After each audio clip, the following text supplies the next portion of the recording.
L'autre jour, une amie m'appelle de l'étranger. Elle voulait venir en France danser en couple avec son mari. Eh bien, voilà.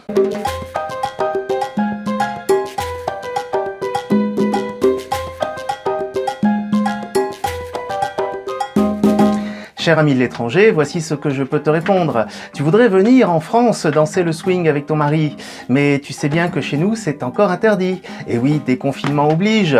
Même avec ton mari, oui, tu vis tous les jours avec lui, tu dors avec lui, ben non, tu n'as pas le droit de danser dans les lieux publics avec lui.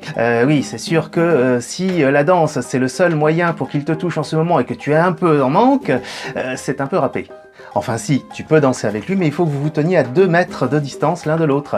Il faut avoir de grands bras, mettre un masque, des moufles, la combinaison de plongée, et peut-être que ça passera. Les bouteilles d'oxygène, éventuellement, ça peut servir si tu t'étouffes sous le masque en dansant, ou alors si tu tombes dans une piscine, pourquoi pas, ça fera de l'aqualindy en somme. Tiens, l'autre jour, je suis allé voir un concert d'orchestre en intérieur, un big band. Ils étaient 20, c'était presque formidable. Comme ils voulaient maintenir les distances de sécurité de 2 mètres entre chaque musicien, puisque c'était considéré comme une activité dynamique, l'orchestre s'est allé, bien sûr que je dise pas de bêtises, 40 mètres. Le temps que le son du saxo arrive au piano, le morceau était presque fini. Enfin, c'était bien quand même, hein. Il y avait juste le petit problème qu'ils avaient mis le chanteur dans les toilettes, puisque la salle n'était pas assez longue.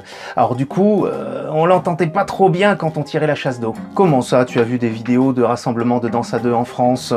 Mais non, ce sont sûrement de vieilles vidéos qui datent d'avant le confinement. Je ne vois pas comment les gens pourraient se rassembler sur les bords de quais dans les grandes villes de France ou dans les lieux publics sans que la maréchaussée intervienne, puisque c'est interdit. Surtout que les forces de l'ordre ont été très efficaces pour faire respecter la loi pendant les manifestations récentes. Ce serait inimaginable qu'elles interviennent pas pour chasser tous ces gens qui dansent ensemble à l'extérieur, en couple. Non, tu dois sûrement faire erreur. C'est un fake, regarde pas autant les réseaux sociaux. Et puis si tu viens quand même, je te présenterai notre prof de danse à deux. Non pas à l'école de danse, puisque c'est interdit de donner les cours de danse en couple. On le verra en visio, sur Zoom, depuis son ashram sur l'île d'Oléron. Oui, depuis qu'on a le droit de faire plus de 100 km, il s'est exilé là-bas pour soigner sa dépression. En plus, il est devenu agoraphobe à force de ne plus voir d'élèves et de ne plus pouvoir danser avec quelqu'un. Et puis aussi, il n'y a presque plus de couple parmi ses élèves. Ils se sont presque tous séparés pendant le confinement. Qu'est-ce que ça a causé comme dispute? En fait, les élèves ont mal supporté de toujours danser avec la même personne, voire de ne plus danser du tout d'ailleurs. J'ai une amie, Annie, qui a même surpris son mari en train de bricoler une partenaire sur roulette dans son garage. Oh là, ça a pété. Joséphine, qui l'avait appelée, apparemment, elle râlait moins que sa femme en dansant, mais elle était moins douée en jeu de jambes. Et puis il faut dire qu'il piquait tous les soutiens-gorge d'Annie pour équiper sa créature.